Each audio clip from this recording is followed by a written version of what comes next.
हम कथा सुनाते राम सकल गुण धाम की। हम कथा सुनाते राम सकल गुण धाम की।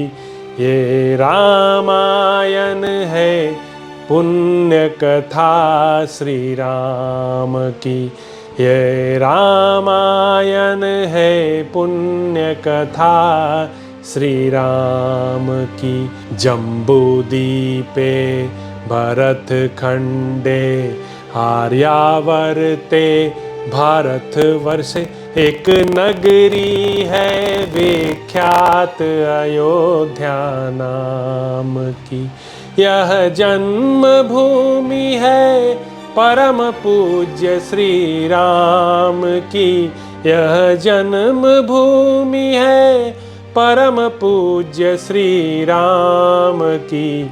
यह रामायण है पुण्य कथा श्री राम की। यह रामायण है पुण्य कथा श्री राम की। श्री सीताराम चंद्राभ्याम नमः। श्रीमद् वाल्मीकीय रामायण भारत का स्वर्णिम महाकाव्य। अयोध्या कांड 19वां सर्ग। श्री राम की कैकेयी के साथ बातचीत और वन में जाना स्वीकार करके उनका माता कौसल्या के पास आज्ञा लेने के लिए जाना। वह अप्रिय तथा मृत्यु के समान कष्टदायक वचन सुनकर भी शत्रुसूदन श्री राम व्यथित नहीं हुए। उन्होंने कैकेयी से इस प्रकार कहा, माँ, बहुत अच्छा, ऐसा ही हो। मैं महाराज की प्रतिज्ञा का पालन करने के लिए जटा और चीर धारण करके वन में रहने के निमित्त अवश्य यहां से चला जाऊंगा। परंतु मैं यह जानना चाहता हूं, आज दुर्जय तथा शत्रुओं का दमन करने वाले महाराज मुझसे पहले की तरह प्रसन्नतापूर्वक बोलते क्यों नहीं हैं? देवी, मैं तुम्हारे सामने ऐसी बात पूछ रहा हूं, इसलिए तुम्हें क्रोध नहीं करना चाहिए। निश्चय चीर और जटा धारण करके मैं वन को चला जाऊंगा, तुम प्रसन्न रहो। राजा मेरे हितैषी, गुरु, पिता और कृतज्ञ हैं। इनकी आज्ञा होने पर मैं इनका कौन सा ऐसा प्रिय कार्य है जिसे निःशंक होकर न कर सकूंगा? किंतु मेरे मन को एक ही हार्दिक दुख अधिक जला रहा है कि स्वयं महाराज ने मुझसे भरत के अभिषेक की बात नहीं कही। मैं केवल तुम्हारे कहने से भी अपने भाई भरत के लिए इस राज्य को, सीता को, प्यारे प्राणों को तथा सारी संपत्ति को भी प्रसन्नतापूर्वक स्वयं ही दे सकता हूं। फिर यदि स्वयं महाराज मेरे पिताजी आज्ञा दें और वह भी तुम्हारा प्रिय कार्य करने के लिए, तो मैं प्रतिज्ञा का पालन करते हुए उस कार्य को क्यों नहीं करूंगा? तुम मेरी ओर से विश्वास दिलाकर इन लज्जाशील महाराज को आश्वासन दो। ये पृथ्वीनाथ पृथ्वी की ओर दृष्टि किए धीरे धीरे आंसू क्यों बहा रहे हैं? आज ही महाराज की आज्ञा से दूत शीघ्रगामी घोड़ों पर सवार होकर भरत को मामा के यहां से बुलाने के लिए चले जाए। मैं अभी पिता की बात पर कोई विचार न करके 14 वर्षों तक वन में रहने के लिए तुरंत दंडकारण्य को चला ही जाता हूं। श्री राम की वह बात सुनकर कैकेयी बहुत प्रसन्न हुई। उसे विश्वास हो गया कि ये वन को चले जाएंगे। अतः श्री राम को जल्दी जाने की प्रेरणा देती हुई वह बोली, तुम ठीक कहते हो, ऐसा ही होना चाहिए। भरत को मामा के यहाँ से बुला लाने के लिए दूत लोग शीघ्रगामी घोड़ों पर सवार होकर अवश्य जाएंगे। परंतु राम, तुम वन में जाने के लिए स्वयं ही उत्सुक जान पड़ते हो, अतः तुम्हारा विलंब करना मैं ठीक नहीं समझती। जितना शीघ्र संभव हो तुम्हें यहाँ से वन को चल देना चाहिए। नरश्रेष्ठ, राजा लज्जित होने के कारण जो स्वयं तुमसे नहीं कहते हैं, यह कोई विचारणीय बात नहीं है। अतः इसका दुख तुम अपने मन से निकाल दो।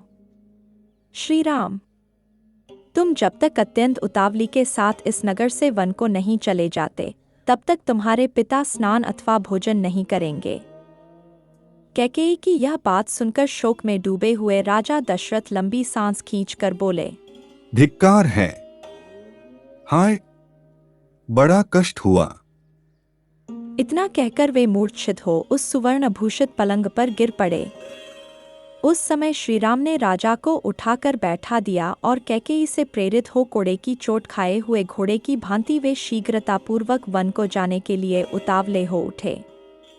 अनार्य कैकेयी के उस अप्रिय एवं दारुण वचन को सुनकर भी श्रीराम के मन में व्यथा नहीं हुई। वे कैकेयी से बोले, देवी, मैं धन का उपासक होकर संसार में नहीं रहना चाहता। तुम विश्वास रखो, मैंने भी ऋषियों की ही भांति निर्मल धर्म का आश्रय ले रखा है। पूज्य पिताजी का जो भी प्रिय कार्य मैं कर सकता हूं, उसे प्राण देकर भी करूंगा। तुम उसे सर्वथा मेरे द्वारा हुआ ही समझो। पिता की सेवा अथवा उनकी आज्ञा का पालन करना जैसा महत्वपूर्ण धर्म है, उससे बढ़कर संसार में दूसरा कोई धर्माचरण नहीं है। यद्यपि पूज्य पिताजी ने स्वयं मुझसे नहीं कहा है, तथापि मैं तुम्हारे ही कहने से 14 वर्षों तक इस भूतल पर निर्जन वन में निवास करूंगा। कैकेयी, तुम्हारा मुझ पर पूरा अधिकार है। मैं तुम्हारी प्रत्येक आज्ञा का पालन कर सकता हूं, फिर भी तुमने स्वयं मुझसे न कहकर इस कार्य के लिए महाराज से कहा, इनको कष्ट दिया। इससे जान पड़ता है कि तुम मुझ में कोई गुण नहीं देखती हो। अच्छा, अब मैं माता कौशल्या से आज्ञा ले लूं और सीता को भी समझा बुझा लूं। इसके बाद आज ही विशाल दंडकवन की यात्रा करूंगा। तुम ऐसा प्रयत्न करना जिससे भरत इस राज्य का पालन और पिताजी की सेवा करते रहें, क्योंकि यही सनातन धर्म है। श्रीराम का यह वचन सुनकर पिता को बहुत दुख हुआ। वे शोक के आवेग से कुछ बोल न सके, केवल फूट फूट कर रोने लगे। महातेजस्वी श्रीराम उस समय अचेत पड़े हुए पिता महाराज दशरथ तथा अनार्या कैकेयी के भी चरणों में प्रणाम करके उस भवन से निकले। पिता दशरथ और माता कैकेयी की परिक्रमा करके उस अंतःपुर से बाहर निकलकर श्रीराम अपने सुहृदों से मिले। सुमित्रा का आनंद बढ़ाने वाले लक्ष्मण उस अन्याय को देखकर अत्यंत कुपित हो उठे थे, तथापि दोनों नेत्रों में आंसू भरकर वे चुपचाप श्री रामचंद्र जी के पीछे पीछे चले गए।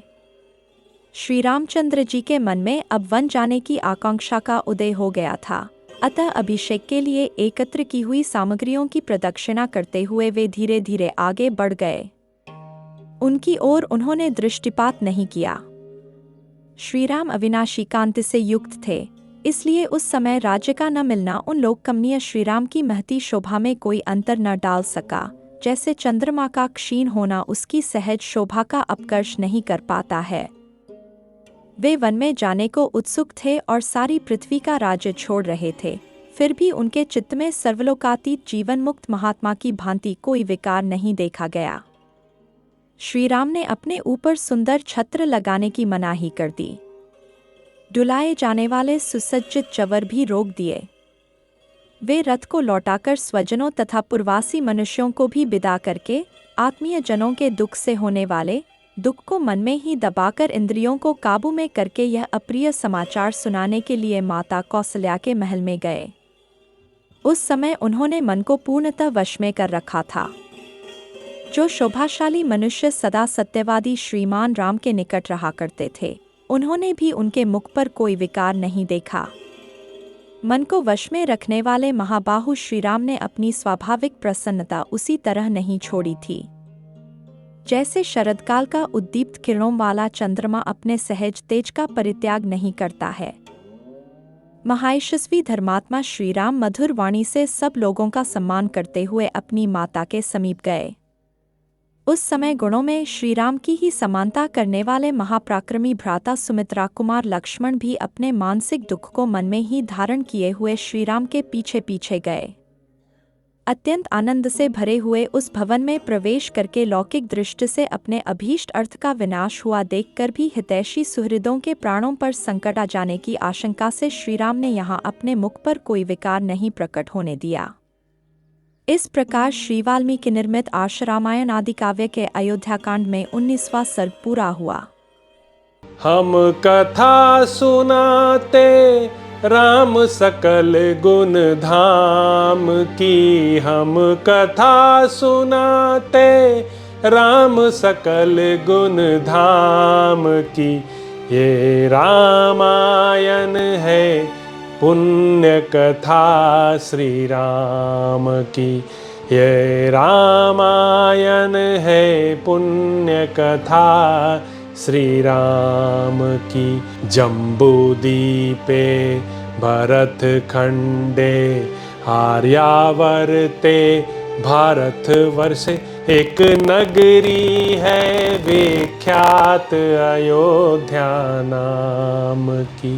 यह जन्म भूमि है परम पूज्य श्री राम की। यह जन्म भूमि है परम पूज्य श्री राम की। यह रामायण है पुण्य कथा श्री राम की। यह रामायण है पुण्य कथा श्री राम की।